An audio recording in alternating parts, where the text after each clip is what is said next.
Good morning students, let's try chemistry. बेटा आज की हमारी वीडियो है एनसीईआरटी के इम्पोर्टेंट क्वेश्चंस और ठीक है।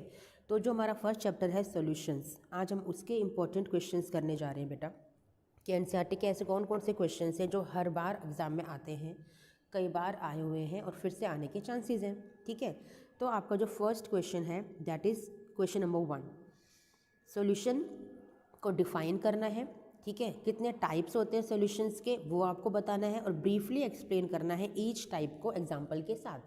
ठीक है बच्चा, इस वीडियो में मैं आपको सिर्फ क्वेश्चंस बताऊंगी। आंसर्स के लिए मैंने डिफरेंट वीडियो अपलोड कर रखी है आप लोगों के लिए। सारे क्वेश्चंस के आंसर्स उसके अंदर हैं। आप मेरा चैनल स्क्रॉल कीजिए, वहाँ पर आपको मेरे सारे वीडियोज़ मिल जाएंगी। फिर भी अगर आपको जो इंपॉर्टेंट क्वेश्चंस हैं जो मैं आज आपको बताने जा रही हूँ, अगर आपको उनके ही आंसर्स चाहिए तो प्लीज़ मुझे कमेंट बॉक्स में कमेंट कीजिएगा, मैं आपके लिए सेपरेट वीडियो क्रिएट कर दूँगी। ठीक है, क्वेश्चन नंबर 3 है आपके लिए, डिफाइन द फॉलोइंग टर्म्स। इनकी डेफिनेशन एग्जाम में पूछ ली जाती है बेटा। Then question number 4 is very important, ये न्यूमेरिकल एग्जाम में कई बार आया हुआ है। ठीक है, then question number 7 is important.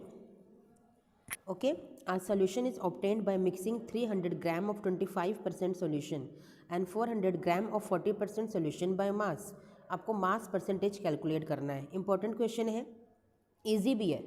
Then question number 9 is important. ठीक है, क्लोरोफॉर्म है जो ड्रिंकिंग वाटर में मिक्स हो गया है, उसका कॉन्टेमिनेशन लेवल आपको दे रखा है 15 पार्ट्स पर million.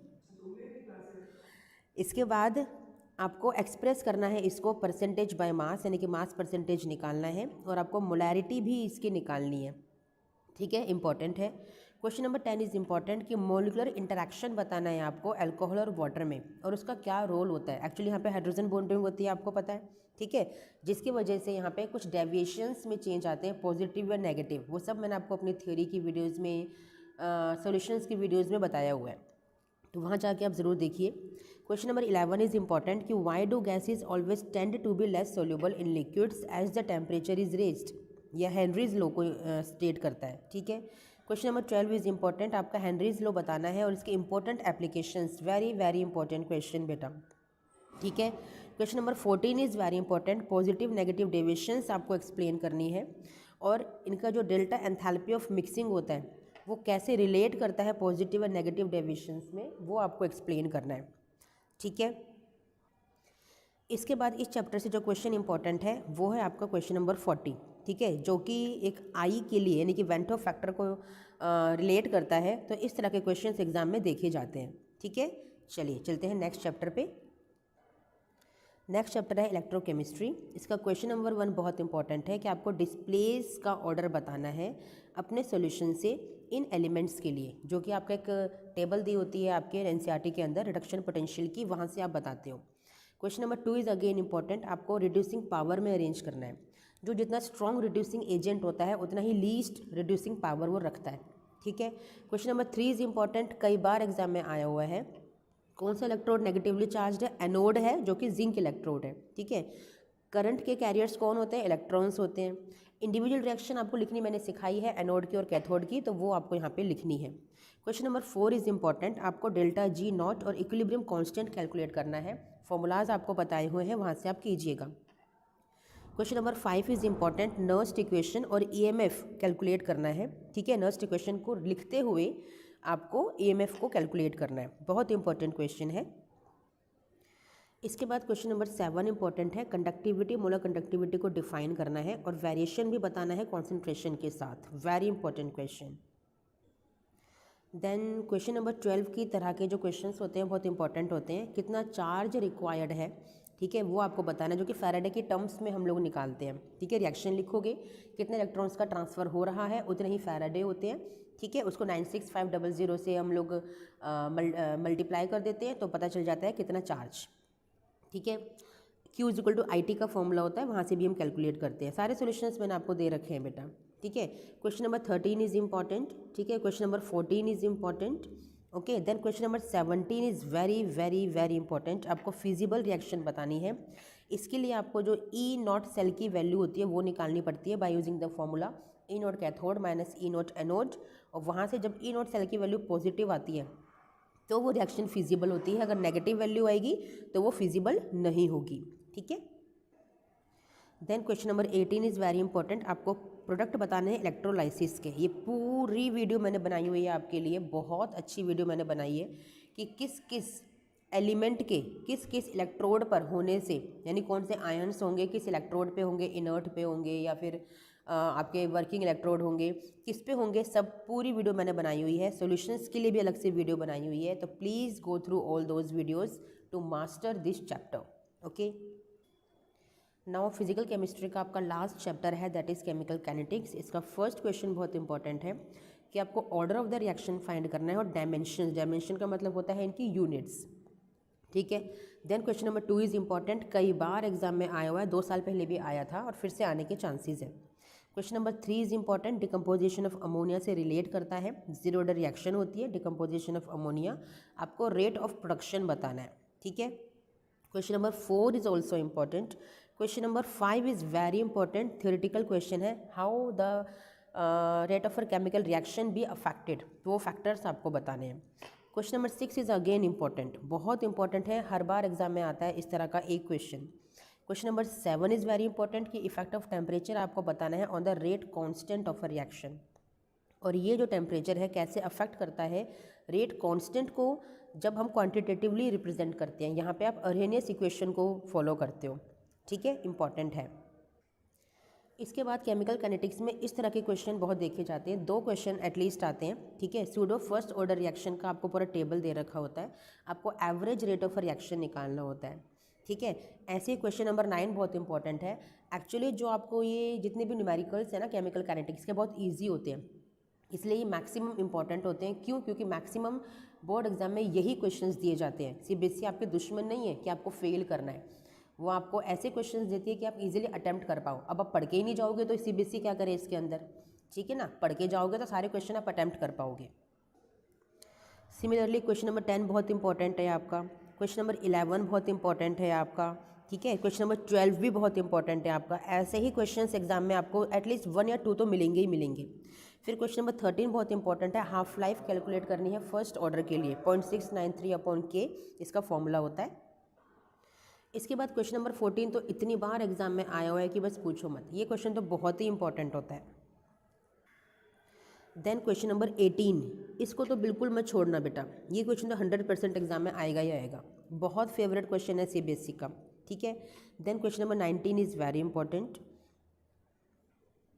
Then question number 26 is very important, क्योंकि ये बच्चों को कंफ्यूज करता है, यहाँ से ना आपको रिलेट करना होता है, यहीं से कंपैरिजन करके आपको वैल्यूज़ निकालनी होती है। बहुत इंपॉर्टेंट क्वेश्चन है, जैसे कि 27 भी इसी तरह का क्वेश्चन है, ये भी इंपॉर्टेंट है, एग्जाम में बिल्कुल आने वाला है ऐसा एक क्वेश्चन। तो ये थे बच्चा आपके तीनों चैप्टर्स, यानी कि फिजिकल केमिस्ट्री के तीनों चैप्टर्स के most important NCERT exercise questions. Please इनको स्किप करने की गलती मत कीजिएगा। अगर आपको उनको सॉल्यूशंस चाहिए तो मेरी प्रीवियस वीडियो अपलोडेड है, अब वो देख लीजिए। अगर आपको लिंक चाहिए तो मुझे प्लीज़ कमेंट बॉक्स में कमेंट कीजिए। अगर आपको इन्हीं क्वेश्चंस की सेपरेट वीडियो चाहिए तो मुझे कमेंट बॉक्स में कमेंट करें। इनऑर्गेनिक केमिस्ट्री के most important NCERT exercise questions, ठीक है। इनऑर्गेनिक केमिस्ट्री के कौन कौन से ऐसे इंपॉर्टेंट क्वेश्चंस हैं जो आपके एनसीईआरटी के बैक एक्सरसाइज में से पूछे जाते हैं। ये जो वीडियो हमारी रहेगी, मैं सिर्फ क्वेश्चंस आपको बताऊंगी, आंसर्स के लिए मैंने वीडियोस पहले ही अपलोड की हुई हैं, ठीक है। फिर भी अगर आपको मेरे इन इंपॉर्टेंट क्वेश्चंस की सेपरेट वीडियो चाहिए तो प्लीज़ मुझे कमेंट बॉक्स में कमेंट कीजिए, मैं आपके लिए एक दिन में बना के आपको दे दूँगी, ठीक है बच्चा। चलिए स्टार्ट करते हैं। हमारा जो फर्स्ट क्वेश्चन इंपॉर्टेंट है D and F block elements वाले चैप्टर में से, that is question number 1। Exam में कई बार आता है इलेक्ट्रॉनिक कॉन्फ़िगरेशन लिखने के लिए, ठीक है। Then question number 2 is very important कि Mn+2 ज़्यादा स्टेबल है Fe+2 से, क्योंकि यहाँ पे D5 कॉन्फ़िगरेशन बन जाती है, यहाँ पे आपकी D5 कॉन्फ़िगरेशन नहीं बन पाती है, दैट्स वाई, ठीक है। अब देखिए इसके बाद जो क्वेश्चन इंपॉर्टेंट है दैट इज़ क्वेश्चन नंबर 4 कि किस तरह से इलेक्ट्रॉनिक कॉन्फ़िगरेशन डिसाइड करता है किसी भी ऑक्सीडेशन स्टेट की स्टेबिलिटी, स्पेशली आपको फर्स्ट सीरीज़ के ट्रांजिशन एलिमेंट्स में बताना है, ठीक है, वेरी इंपॉर्टेंट क्वेश्चन है। Then question number 5 is also important कि डी कॉन्फ़िगरेशन जो ग्राउंड स्टेट में है, ठीक है, कौन सी वाली स्टेबल कॉन्फ़िगरेशन होगी वो आपको बतानी है इनमें से, ठीक है बच्चा। इसके बाद question number 7 is very very important, lanthanide contraction, क्या कॉन्सिक्वेंसेज हैं लैंथेनाइट कॉन्ट्रैक्शन के, वो भी क्वेश्चन बहुत इंपॉर्टेंट है। Then question number 8 is important, characteristics of transition elements, Why are they called transition elements and which of the d block elements may not be regarded as transition elements? पता है आपको zinc, cadmium, mercury due to completely filled d orbitals. ठीक है. Then question number 9 is very important. In what way is the electronic configuration of the transition elements different from that of non-transition elements? Very important. ठीक है. Then question number 10 is also important. What are the different oxidation states exhibited by the lanthanoids? ठीक है. Question number 11 is very important. क्यों? क्योंकि ये reasoning question है और यहाँ से एग्जाम में क्वेश्चन आएगा ही आएगा. ठीक है. Question number 12 is important. Interstitial compounds क्या होते हैं and why are such compounds well known for transition metals? बहुत इंपॉर्टेंट क्वेश्चन है बेटा. इसके बाद जो क्वेश्चन इंपॉर्टेंट है that is question number 14. Describe the preparation of potassium dichromate from iron chromite को ओर. ठीक है. And what is the effect of increasing pH on a solution of potassium dichromate? Very important. Then question number 15 is also important. Oxidizing action बताना है potassium dichromate का और आयनिक equation लिखनी है इन सभी के साथ रिएक्शन करते हुए. ठीक है. Then question number 16 is very important. बेटा एक क्वेश्चन तो एग्जाम में आएगा ही आएगा, पोटेशियम परमैंगनेट या फिर पोटेशियम डाइक्रोमेट की प्रिपरेशन पे. तो इन दोनों को प्लीज़ प्रिपेयर आप ज़रूर कर लेना. ठीक है. Then question number 18 is very important कि जो आपको ये एलिमेंट्स दे रखे हैं विद देयर ऑक्सीडेशन स्टेट्स, इनमें से कौन से कलर्ड होंगे इन एक्व सोल्यूशन? तो आप कैसे बताओगे? इनके अनपेड इलेक्ट्रॉन्स की वजह से, क्योंकि वो पैरामैग्नेटिक नेचर को शो करेंगे. ठीक है, बहुत इंपॉर्टेंट है. Then 20th question is very important. Chemistry of actinoids बतानी है आपको विद लैंथेनॉइड्स, इन चारों को रेफर करते हुए, यानी कि इन दोनों को रिलेट और कंपेयर करना है with electronic configuration, atomic ionic size, oxidation state, chemical reactivity. ठीक है. Question number 21 is very very important क्योंकि अकाउंट यानी कि रीज़न देना है आपको इन सभी का. बहुत इंपॉर्टेंट क्वेश्चन है. ठीक है. इसके बाद जो क्वेश्चन इंपॉर्टेंट है that is question number 24. You have to calculate the number of unpaired electrons. इतना ईजी क्वेश्चन होता है एग्जाम में और आता है, इसलिए इंपॉर्टेंट है. ठीक है. Then 25 question is again important. Reasoning question है फिर से. इस तरह के क्वेश्चन तो कोई भी स्किप मत करना बेटा. Then question number 33 is important. आपको एक्टिनॉइड्स और लैंथेनॉइड्स को कंपेयर करना है इन तीनों को यूज़ करते हुए. ठीक है, इंपॉर्टेंट क्वेश्चन है, ज़रूर कीजिएगा. इसके बाद जो क्वेश्चन इंपॉर्टेंट है दैट इज़ क्वेश्चन नंबर 38. आप कैसे इन्फर करोगे कि जो मैग्नेटिक मोमेंट वैल्यूज़ आपको दे रखी हैं कॉम्प्लेक्सेस की, ठीक है, उनके हिसाब से आप इन कॉम्प्लेक्सेस को कैसे इन्फर यानी कि कैसे इंटरप्रेट करोगे? बहुत इंपॉर्टेंट क्वेश्चन है. सोल्यूशंस मैंने आपको सारे प्रोवाइड किए हुए हैं. मैं फिर से कह रही हूँ, फिर भी अगर आपको चाहिए तो please comment me in the comment box.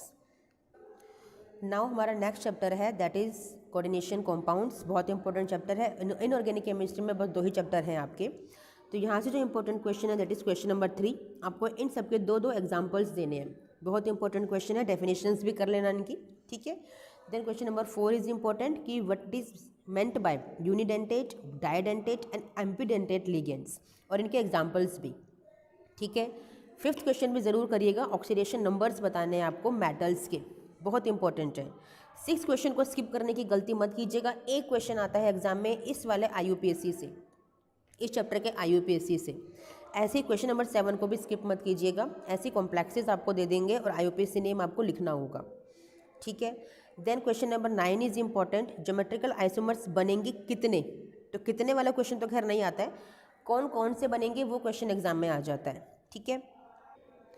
इसके बाद क्वेश्चन इंपॉर्टेंट है आपका क्वेश्चन नंबर 13 कि एक्वस कॉपर सल्फेट सोल्यूशन है ब्लू इन कलर, वो आपको ग्रीन प्रिसिपिटेट देता है एक्वस पोटेशियम फ्लोराइड के साथ. तो रीज़न देना है, करिएगा, इंपॉर्टेंट है. अब ब्राइट ग्रीन सोल्यूशन देता है विद एक्वस पोटेशियम क्लोराइड. बिल्कुल बहुत इंपॉर्टेंट क्वेश्चन है बेटा, डोंट स्किप दिस क्वेश्चन. ठीक है. इसके बाद जो क्वेश्चन इंपॉर्टेंट है that is question number 15. Nature of bonding बतानी है आपको according to valence bond theory. Very important question बेटा. ठीक है. 16 इज़ वेरी इंपॉर्टेंट. आपको पूरा डायग्राम ड्रॉ करना है ऑक्टाहेड्रल क्रिस्टल फील्ड स्प्लिटिंग का. कोई भी एक बेसिक एग्जांपल लेकर आपको पूरी स्प्लिटिंग दिखानी है T2G में और EG में. पूरा डायग्राम आपको क्रिएट करना है. ठीक है. 17 क्वेश्चन भी आ सकता है कि स्पेक्ट्रोकेमिकल सीरीज क्या होती है और डिफरेंस बताना है वीक फील्ड लिगेंड और स्ट्रॉन्ग फील्ड लिगेंड में. Then question number 18 is important कि what is crystal field splitting energy and how does the magnitude of delta o decide the actual configuration of d orbitals in a coordination entity. बहुत important है. Question number 19 जैसे question तो अक्सर exam में आते रहे हैं, तो ये क्वेश्चन तो करना ही करना है कि ये कॉम्प्लेक्स तो पैरामैग्नेटिक है लेकिन ये डायमैग्नेटिक है, क्यों? मैंने बहुत अच्छे से एक्सप्लेन किया है आप अपनी प्रीवियस वीडियोस में, पूरा अच्छे से एक्सप्लेन करके आपको दिखाया है मैंने, ठीक है। ये क्वेश्चन 20 वाला भी इतना इंपॉर्टेंट है कि ये तो ग्रीन है लेकिन ये कलरलेस है, क्यों भाई? दिख रहा है ना, स्ट्रॉन्ग लिगेंड है तो डायमैग्नेटिक होगा, अनपेयर्ड है इसीलिए वो कलरलेस है। बच्चे ग्रीन से कंफ्यूज हो जाते हैं, ग्रीन क्या मतलब? कलर्ड की बात कर रहा है वो। कलर्ड क्यों है? क्योंकि वाटर क्या है? इट्स अ वीक लिगेंड बच्चा, इसीलिए, ठीक है। ऐसे ही आपका 21 क्वेश्चन है, ये भी पूछ रहा है डिफरेंट कलर क्यों शो करते हैं। भाई ये तो वीक फील्ड लिगेंड के साथ है और ये आपका साइनाइड आपका स्ट्रॉन्ग लिगेंड है और जो वाटर है आपका वीक लिगेंड है, तो इसी वजह से ये डिफरेंट कलर्स शो करते हैं, ठीक है।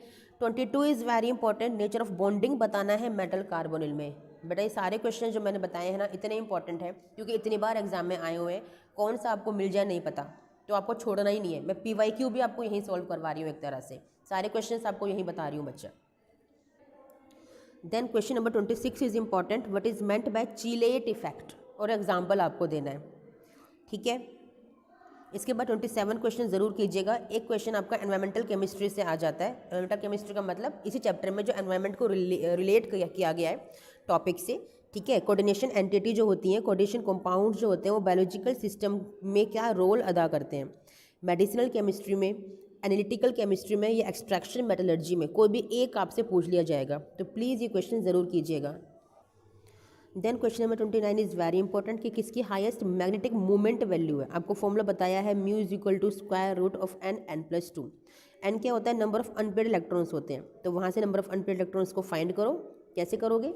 इनके ऑक्सीडेशन स्टेट से, ठीक है। इनके डी सब शेल के इलेक्ट्रॉन्स को भरिए, ऑक्सीडेशन स्टेट के अकॉर्डिंग इलेक्ट्रॉन्स को कम कीजिए, कितने अनपेयर्ड इलेक्ट्रॉन्स हैं वो फिल कीजिए, किसकी मैग्नेटिक मोमेंट वैल्यू कितनी आएगी वो डिसाइड करेगी किसकी हाईएस्ट है किसकी लोवेस्ट है, ठीक है। ऐसे ही 31 क्वेश्चन है, आपको बताना है स्टेबल कॉम्प्लेक्स कौन सा है। बहुत ही इंपॉर्टेंट क्वेश्चन है, ज़रूर कीजिएगा। Question number 32 is again important, आपको वेवलेंथ का ऑर्डर बताना है विजिबल स्पेक्ट्रम में। मैंने एक क्वेश्चन करवाया हुआ है, बहुत इंपॉर्टेंट है, बहुत ही इंपॉर्टेंट है। तो ये सारे इनऑर्गेनिक केमिस्ट्री कंप्लीट होती है आपकी, 2 ही चैप्टर थे। फिर से कह रही हूँ, अगर आपको कोई भी वीडियो चाहिए स्पेशली आपके लिए तो मुझे प्लीज़ कमेंट बॉक्स में कमेंट कीजिए, मैं एक दिन में तैयार करके आपको प्रोवाइड करवाती हूँ।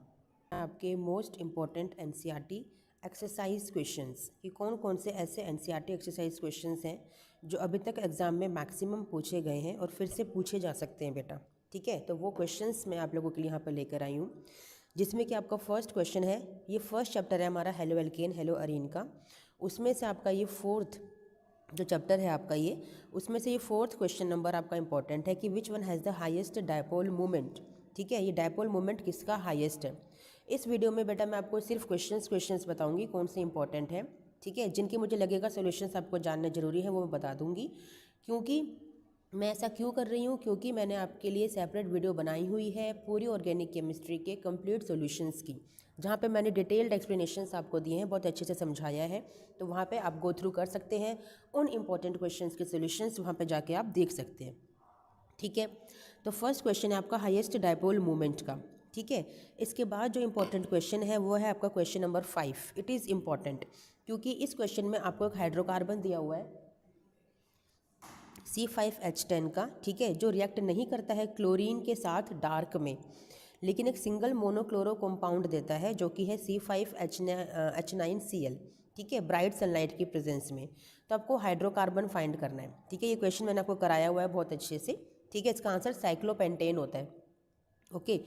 नाउ इसके बाद जो इंपॉर्टेंट फॉर्मूला है इंपॉर्टेंट क्वेश्चन है आपके लिए वो है 7th क्वेश्चन। कई बार एग्जाम में आया हुआ है कि आपको इक्वेशन लिखनी है फॉर द प्रिपरेशन ऑफ 1-आइडोब्यूटेन। आपको 1-आइडोब्यूटेन बनाना है फ्रॉम 1-ब्यूटेनॉल, अल्कोहल से एल्केन आपको बनाना है, ठीक है। फिर क्लोरोब्यूटेन है 1-क्लोरोब्यूटेन, उससे आपको बनाना है, और ब्यूट 1-ईन से आपको बनाना है, ठीक है। इसके बाद नेक्स्ट क्वेश्चन जो इंपॉर्टेंट है that is what are ambident nucleophiles, ठीक है। एक्सप्लेन आप करना है एग्जाम्पल के साथ। एम्बिडेंट न्यूक्लियोफाइल्स बच्चा वही होते हैं जिनके पास 2 न्यूक्लियोफिलिक सेंटर्स होते हैं, ठीक है ना, टू अटैक, ठीक है। एग्जाम्पल आपके साइनाइड, नाइट्रो, ठीक है, थायोसाइनाइड, इस तरह से, ठीक है बच्चा। इसके बाद जो इस चैप्टर में क्वेश्चन इंपॉर्टेंट है दैट इज क्वेश्चन नंबर 9 कि कौन है जो SN2 रिएक्शन फास्टर देगा विद OH नेगेटिव। आपको पता है इसका ऑर्डर होता है primary, secondary and टर्जरी। Primary is the more stable, ठीक है। और अगर हम हैलोजेंस की बात करें तो आइडो बहुत अच्छा लिविंग ग्रुप होता है ड्यू टू बिगर साइज, इसलिए सबसे अच्छा SN2 यही देता है, ठीक है बच्चा। इसके बाद 10th क्वेश्चन बहुत इंपॉर्टेंट है, डिहाइड्रोहेलोजिनेशन करना है आपको इन फॉलोइंग हैलाइड्स का, ठीक है। सोडियम इथॉक्साइड के प्रेजेंस में इथेनॉल के साथ, और आपको मेजर एल्कीन बताना है। इसमें हम सेटजेफ रूल लगाते हैं। सेटजेफ रूल क्या कहता है कि जो आपका डबल बॉन्ड वाला कार्बन होता है, ठीक है ना, उस डबल बॉन्डेड जो 2 कार्बन्स होते हैं इनके पास, सिर्फ इन्हीं के पास, इनके एडजेसेंट कार्बन की बात नहीं हो रही है, इन वाले कार्बन के पास कितने ज़्यादा मिथाइल ग्रुप होंगे वही डिसाइड करता है कि स्ट्रॉन्ग या स्टेबल एल्कीन कौन सी होती है, ठीक है। ये सेटजेफ रूल कहलाता है बच्चा, इंपॉर्टेंट है, ये क्वेश्चन ज़रूर कीजिएगा, ठीक है। इसके बाद जो क्वेश्चन इंपॉर्टेंट है यहाँ से वो है आपका ये वाला क्वेश्चन नंबर 14। इनमें से मैक्सिमम आपके रिएक्शंस एग्जाम में देखी जाती हैं, जैसे कि सोडियम आयोडाइड वाली, पोटेशियम हाइड्रोक्साइड वाली, बहुत इंपॉर्टेंट रिएक्शन है ये आपकी। इसके बाद ये एक्वस इथेनॉल वाली, ठीक है, थायोनिल क्लोराइड, परऑक्साइड वाली, ये रिएक्शंस तो बहुत ही इंपॉर्टेंट है। इसके बाद ये मैकेनिज़्म बहुत इंपॉर्टेंट है आपका, मैंने इसके लिए सेपरेट वीडियो भी बनाई हुई है आप लोगों को समझाने के लिए। इसके बाद SN2 डिस्प्लेसमेंट, वही आपका जो मैंने बताया था SN2 के लिए प्राइमरी, सेकेंडरी, टर्जरी ऑर्डर है, तो उसके बेस पे आप इस क्वेश्चन को अटैम्प्ट कीजिएगा, ठीक है बच्चा। इसके बाद 17 क्वेश्चन बहुत इंपॉर्टेंट है, पूछा है इन दोनों में से कौन है जो ईजिली हाइड्रोलाइज हो जाएगा बाय एक्वस पोटेशियम हाइड्रोक्साइड, ठीक है।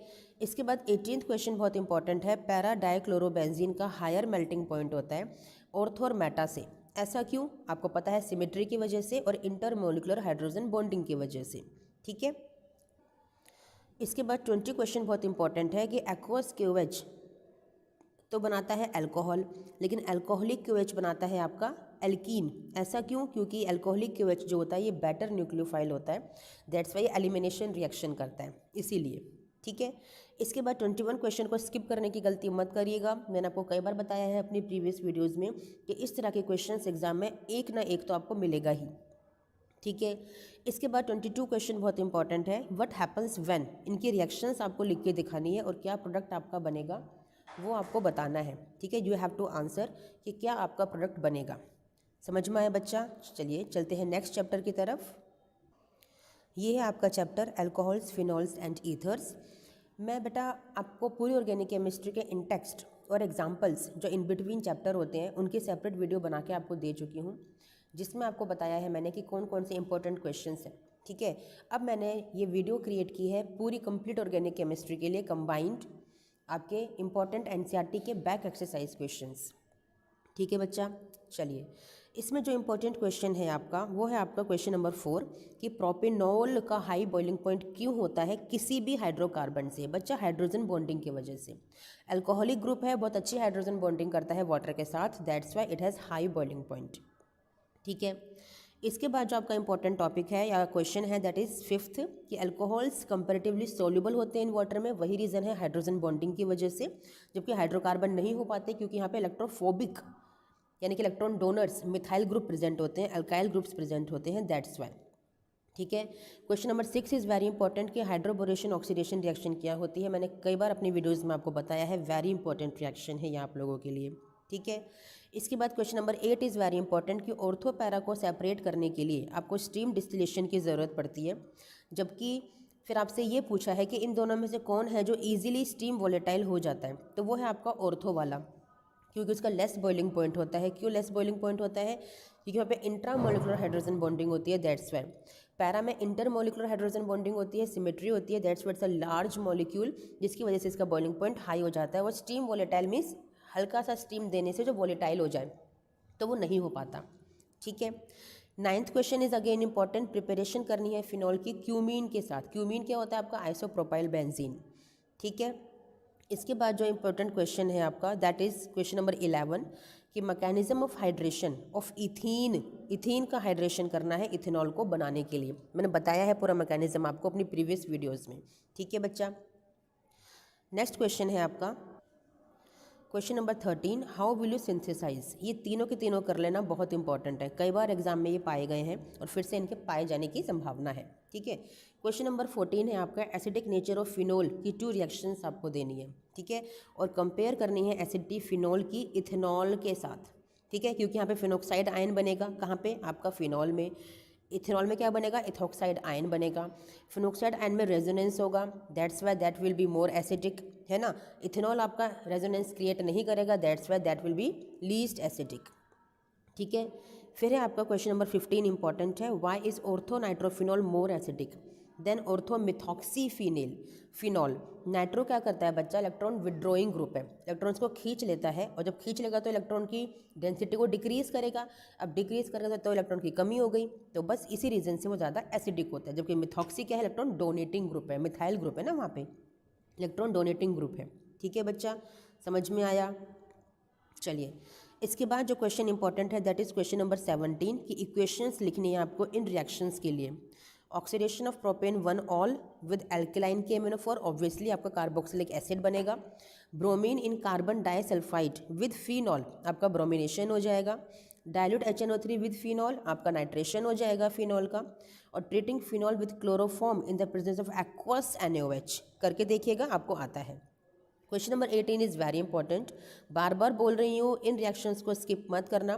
Kolbe reaction, rammer टाइमन Williamson ether synthesis, एक क्वेश्चन तो आएगा ही आएगा यहाँ से। And unsymmetrical ether, this mechanism is again important, how you will write the mechanism of acid dehydration, यानी कि H+ की प्रेजेंस में डिहाइड्रेशन यानी कि वाटर का रिमूवल करना है इथेनॉल का, और इथीन को बना के देना है। वेरी इंपॉर्टेंट, मैंने सेपरेटली आपको करवाया हुआ है बच्चा।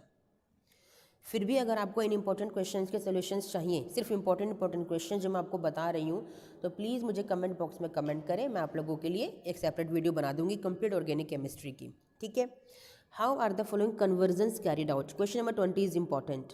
ठीक है, नेम द रिएजेंट, ये क्वेश्चन तो बहुत ही इंपॉर्टेंट है, बड़ा फेमस क्वेश्चन चल रहा है आजकल, ट्रेंड में है ये क्वेश्चन। ठीक है ना। इसके बाद 22 क्वेश्चन इज इंपॉर्टेंट कि हायर बॉइलिंग पॉइंट इथेनॉल का क्यों होता है जबकि मिथॉक्सी मीथेन का नहीं होता है बच्चा। वही रीज़न है, इथेनॉल है आपके पास, यानी कि इसका hydrogen bonding, this is the reason. इसके बाद question number 24 is important, again आपको रिएजेंट्स के नेम बताने for the preparation of ethers by the Williamson synthesis reaction. बहुत इंपॉर्टेंट क्वेश्चन है, एग्जाम में कई बार आया हुआ है बच्चा। ठीक है, इसके बाद आपका जो क्वेश्चन इंपॉर्टेंट है दैट इज क्वेश्चन नंबर 28, आपको हाइड्रोजन आयोडाइड की रिएक्शन करनी है इन सब के साथ और क्या बनेगा ये आपको बताना है। ठीक है, next question number 31 is important, आपको इन सब के लिए इक्वेशंस लिखनी है, बहुत इंपॉर्टेंट क्वेश्चन है, कई बार एग्जाम में पूछा गया है। ठीक है, इसके बाद है क्वेश्चन नंबर 32 इज इंपॉर्टेंट कि कैसे सिंथेसाइज करोगे अब किसी अप्रोप्रिएट एल्कीन से इन चारों को। ठीक है, आपको ऐसी प्रॉपर एल्कीन जनरेट करनी है, बहुत इंपॉर्टेंट क्वेश्चन है, एग्जाम में कई बार आया हुआ है और मैंने अपनी क्वेश्चन आंसर्स की वीडियो में बहुत अच्छे से आपको समझाया भी है। नाउ आपका नेक्स्ट चैप्टर है aldehydes, ketones and carboxylic acids. उसका ये फर्स्ट क्वेश्चन बहुत इंपॉर्टेंट है बेटा, बहुत इंपॉर्टेंट है। ये वाले क्वेश्चन तो इतनी बार एग्जाम में आए हैं कि बस पूछो मत। ठीक है, बहुत इंपॉर्टेंट क्वेश्चन है। इसके बाद आपका ये वाला 5th क्वेश्चन बहुत इंपॉर्टेंट है कि आपको रिएक्शंस दिखाकर उन प्रोडक्ट्स के स्ट्रक्चर्स बताने हैं, बहुत ही ज़्यादा इंपॉर्टेंट क्वेश्चन है बेटा। इसके बाद है आपका 6th क्वेश्चन बहुत इंपॉर्टेंट कि आपको साइक्लोहेक्सेन कार्बल्डिहाइड की रिएक्शन करनी है इन सभी रिएजेंट्स के साथ और क्या रिएक्शन होगी आपको ये बताना है। ठीक है, इसके बाद 7th question is very important कि आपको ये 9 रिएजेंट्स 9 रिएक्टेंट दे रखे हैं और पूछा है कि कौन एल्डोल कंडेंसेशन करेगा, कौन कैनिजारो करेगा। आपको बताया है एल्डोल कंडेंसेशन के लिए अल्फा हाइड्रोजन की प्रेजेंस कंपलसरी है, मैंडेटरी है, जबकि कैनिजारो के लिए अल्फा हाइड्रोजन नहीं होना चाहिए। ठीक है, इसके बाद क्वेश्चन नंबर 8 इज़ इंपॉर्टेंट कि कैसे कन्वर्ट करोगे इथेनॉल को इन सब के अंदर, तो आपको प्रॉपर रिएक्शन लिख के दिखानी है बच्चा। ठीक है, इसके बाद क्वेश्चन नंबर 10 इज़ इंपॉर्टेंट कि आपको ऑर्गेनिक कंपाउंड का मॉलिक्यूलर फॉर्मूला दे रखा है, फॉर्म करता है 2,4-DNP डेरिवेटिव, तो ऑब्वियसली कोई कार्बोनिल ग्रुप होगा इसके अंदर, एल्डिहाइड या कीटोन होगा। अब देखो रिड्यूस करता है टॉलेंस रिएजेंट को, तो ऑब्वियसली वो क्या है आपका एल्डिहाइड है। अंडरगोस कैनिजारो यानी कि उसके पास अल्फा हाइड्रोजन नहीं है। सारे देखो सब ये फैक्ट हम कब लगा पाते हैं जब हमारे कंसेप्ट क्लियर होते हैं बच्चा। ठीक है, चलिए क्वेश्चन आप कर लेंगे। इसके बाद question number 11 is again important, ये भी इसी तरह का है, ठीक है। Question number 12 is very important, क्योंकि आपको जो ये गिवन प्रॉपर्टीज़ है ना, इनके सामने इनके बेस पे ने अरेंज करना है। हाइड्रोजन साइनाइड से रिएक्शन कौन करेगा? वही करेगा जहाँ पे स्टेरिक हिंड्रेंस नहीं होगी। बस इस फैक्ट को ध्यान रखना, क्योंकि साइनाइड जो है ना बहुत स्ट्रॉन्ग न्यूक्लियोफाइल होता है, इसे स्टेरिक हिंड्रेंस पसंद नहीं होती, ठीक है। एसिडिक स्ट्रेंथ के लिए आपको देखना है कि किसके पास ज़्यादा इलेक्ट्रोनेगेटिव एलिमेंट लगा हुआ है या इलेक्ट्रॉन डोनर्स लगे हुए हैं, तो उस हिसाब से एसिडिक स्ट्रेंथ को आप अरेंज कर लोगे। 13 is very very important, chemical test बताने हैं इन सबको डिस्टिंग्विश करने के लिए। यहाँ से आपको 2 क्वेश्चन तो आएंगे ही आएंगे CBSE बोर्ड एग्जाम में, इम्पॉर्टेंट है। इसके बाद क्वेश्चन नंबर 15 की सारी कन्वर्जन्स कीजिएगा, बहुत इंपॉर्टेंट है, कई बार एग्जाम में आई हुई है, ठीक है। फिर question number 16 is very important, describe करना है, डेफिनेशन आती है एग्जाम में, Cannizzaro, decarboxylation, cross aldol, acetylation, और फिर इनकी एक रिएक्शन आपको लिख के दिखानी होती है, वेरी इंपॉर्टेंट। इसके बाद question number 17 is very important, आपको जो मिसिंग यहाँ पे स्टार्टिंग मटेरियल, रिएजेंट या प्रोडक्ट्स हैं वो सभी कंप्लीट करने हैं। तो किसी ना किसी तरह से रिएक्शंस आपको एग्जाम में आ सकती हैं, तो कंप्लीट इसको प्रैक्टिस कीजिएगा, ठीक है। This question is very important 18 की प्लॉजिबल एक्सप्लेनेशंस देने हैं, और रीजंस वाले क्वेश्चन तो एग्जाम में 2 या 4 आते ही आते हैं, तो ज़रूर कीजिएगा इसको, बहुत इंपॉर्टेंट है, ठीक है। इसके बाद आपका चैप्टर नंबर 4 है ऑर्गेनिक केमिस्ट्री का, दैट इज़ अमाइंस। इसमें question number 2 is very important कि केमिकल टेस्ट बताने हैं डिस्टिंग्विश करने के लिए, बहुत बार करवाया है, बहुत इंपॉर्टेंट क्वेश्चन है। Question number 3 is important again, क्योंकि इन सब के रीजंस आपको देने हैं, और रीज़न वाले मैंने कहा 2 या 4 क्वेश्चन एग्जाम में आते ही आते हैं। Similarly question number 4 is important, आपको अरेंज करना है decreasing order of PKB, increasing order of basic strength, increasing order of basic strength, very important question, very important question. Then this question is very important, question number 5 for the conversion, बिल्कुल देखी गई हैं ये वाली conversion, specially nitriles वाली, ये conversion तो exam में आती ही आती हैं, ठीक है। इसके बाद आपका जो इंपॉर्टेंट है दैट इज़ शॉर्ट नोट्स, इन सब पे कोई ना कोई 2 या 3 नंबर में क्वेश्चन आ जाता है नोट्स बनाने के लिए, ठीक है। इसके बाद क्वेश्चन नंबर 10 इज़ इंपॉर्टेंट, मैंने बताया है ऐसा एक क्वेश्चन तो आपको देखने के लिए मिलेगा ही मिलेगा, तो बिल्कुल आने के चांसेस हैं इसके, ठीक है। इसके बाद क्वेश्चन नंबर 12 इज़ इतना इंपॉर्टेंट कि आप समझ ही नहीं सकते हो, इतनी बार एग्जाम में आया हुआ है कि primary amine, aromatic primary amine क्यों नहीं बना सकते गैब्रियल थैलेमाइड सिंथेसिस से, मैंने अपनी वीडियोज़ में बताया हुआ है आपको, ठीक है, बहुत इंपॉर्टेंट है। ऐसे ही क्वेश्चन नंबर 14 फिर से वही है एक्सप्लेनेशन वाला, बहुत ज़्यादा क्वेश्चन, बहुत ही इंपॉर्टेंट है, ठीक है। नाउ आपका लास्ट चैप्टर है ऑर्गेनिक केमिस्ट्री का, बायोमोलिक्यूल्स। इनमें आपका सेकंड क्वेश्चन इंपॉर्टेंट है, व्हाट आर रिड्यूसिंग शुगर्स, ठीक है। इसके बाद जो आपका क्वेश्चन इंपॉर्टेंट है that is question number 5, glycosidic linkage, very important question, ठीक है। इसके बाद जो क्वेश्चन इंपॉर्टेंट है that is question number 9, 100 times, उससे ज़्यादा ही बल्कि एग्जाम में आया हुआ होगा और फिर से आएगा ही आएगा, ठीक है। Then question number 11, essential and non essential amino acids, very important, ठीक है। Then define peptide linkage and denaturation, very important, बहुत इंपॉर्टेंट है, ठीक है। इसके बाद क्वेश्चन नंबर 14, किस टाइप की बॉन्डिंग होती है, हाइड्रोजन बॉन्डिंग होती है आपकी alpha helix structure of protein में, बहुत important. Question number 15 is important, differentiate करना है ग्लोबुलर एंड फाइब्रस प्रोटीन में, बहुत इंपॉर्टेंट है। Question number 17 is important, what are enzymes. 18 is important, effect of denaturation, इतना इंपॉर्टेंट कि बस मैं क्या बताऊँ, ठीक है। Then question number 21 is important, what are nucleic acids, okay, बहुत इंपॉर्टेंट क्वेश्चन है। इसके बाद जो क्वेश्चन इंपॉर्टेंट है that is question number 22, difference between nucleoside and nucleotide, बहुत इंपॉर्टेंट क्वेश्चन है, प्लीज़ स्किप मत कीजिएगा बच्चा, ठीक है। बस प्लीज़ मेरे बताए हुए सारे क्वेश्चंस आप कीजिए और 100 आउट ऑफ 100 ले लीजिए, क्योंकि मैंने आप लोगों के लिए प्रैक्टिकल की वीडियोस भी बनाई हुई हैं, कौन से इंपॉर्टेंट क्वेश्चन है जो एग्जामिनर पूछते हैं आपसे और कौन से प्रैक्टिकल्स है जो आपके एग्जाम में आते हैं और आपको लिखने हैं और कैसे लिखने हैं, सब मैंने बताया हुआ है बच्चा, ठीक है। चलिए मिलते हैं नेक्स्ट वीडियो में, टिल देन थैंक यू बच्चा, बाय।